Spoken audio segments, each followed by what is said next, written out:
আজকে আমি আপনাদের সাথে শেয়ার করব হাউ টু মেক গাজরের হালুয়া। আই নো এই উইন্টারে সবাই গাজরের হালুয়া বানিয়ে খেয়ে ফেলেছেন, বাট আমি খেয়েছি এর আগে, বাট এখন শীতের শেষ টাইম, আর এখন যদি শেয়ার না করে এটা আমার কাছে থেকে যাবে। So here it is. গাজরের হালুয়া আমি এর আগে একবার অনেক বছর আগে ট্রাই করেছিলাম, যখন আমি পিচ্চি ছিলাম, পিচ্চি কালের সময়। তো যাই হোক, এখন আমি এবার ফার্স্ট আবার ট্রাই করছি এত বছর পরে, আর এবার অনেক অনেক বেশি টেস্টি হয়েছিল। এবার এত ভালো হয়নি, যেটা অনেস্টলি।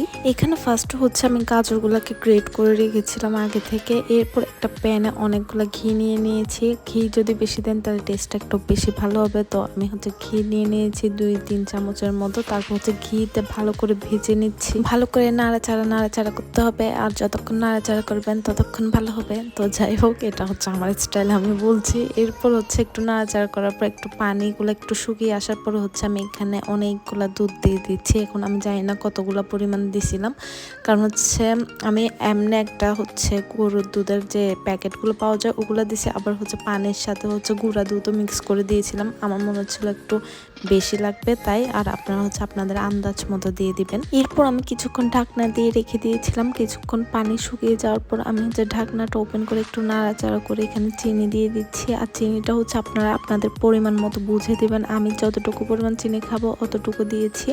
এরপর মাঝখানে আমি এখানে এলাচ দিয়েছিলাম 2টা, আর সেটা আমি আগে দিতে ভুলে গিয়েছিলাম। আর আমি রান্না করতে আসলে এমনই হয়, so it doesn't matter, but টেস্টটা অনেক ভালো হয়েছিল, এটা এক্সকিউজ করবেন। আর আমি এই কনসিস্টেন্সির মধ্যে রেখে দিব। আপনারা চাইলে পানিটা একটু শুকিয়ে নিতে পারেন, একদম শুকনো শুকনো করে খেতে পারেন, সেটা যার যার প্রেফারেন্স। আমার এভাবে ভালো লাগছিল তাই আমি এভাবে করেছি। এরপর আমি দিয়ে দিচ্ছি এখানে পাউডার মিল্ক 2 চামচ মতো, সাথে একটু বেশি করে আমি নারকেল কুড়ানো দিয়ে দিচ্ছি। এটা ফ্রেশ নারকেল, আপনারা চাইলে যে কোনো নারকেল ইউজ করতে পারেন। এরপর অনেকগুলো বাদাম কুচি, আমার মনে হয় সেমাই বা আর হালুয়া টাইপসের বাদাম, তারপর ড্রাই ফ্রুটসগুলো একটু দিলে বেশি মজা হয়। এরপর লাস্টের দিকে নামানোর আগে আমি আরও 1 চা চামচের মতো ঘি দিয়ে দিয়েছি। এটা দিলে ফ্লেভারটা আরও একটু বেশি ভালো হয়, আর এটা নামানোর পর আর একটু ঘন হয়ে যাবে। তাই আমি এইরকম কনসিস্টেন্সির মধ্যে নামিয়ে নেব, আর আমি আপনাদেরকে সার্ভ করে দেখাবো।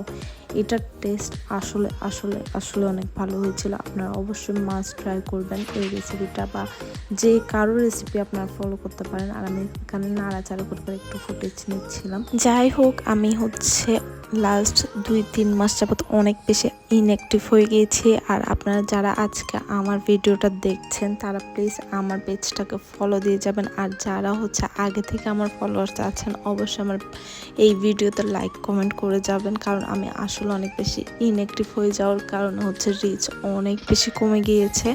বাট আমার অনেকগুলো ভিডিও ব্লগস জমা আছে, যেটা আমি ডে বাই ডে আপনাদের সাথে শেয়ার করব। আর অলরেডি আমার স্টোরেজ ফুল হয়ে গিয়েছে, অবশ্যই এগুলো আমাদেরকে শেয়ার করে ফেলতে হবে।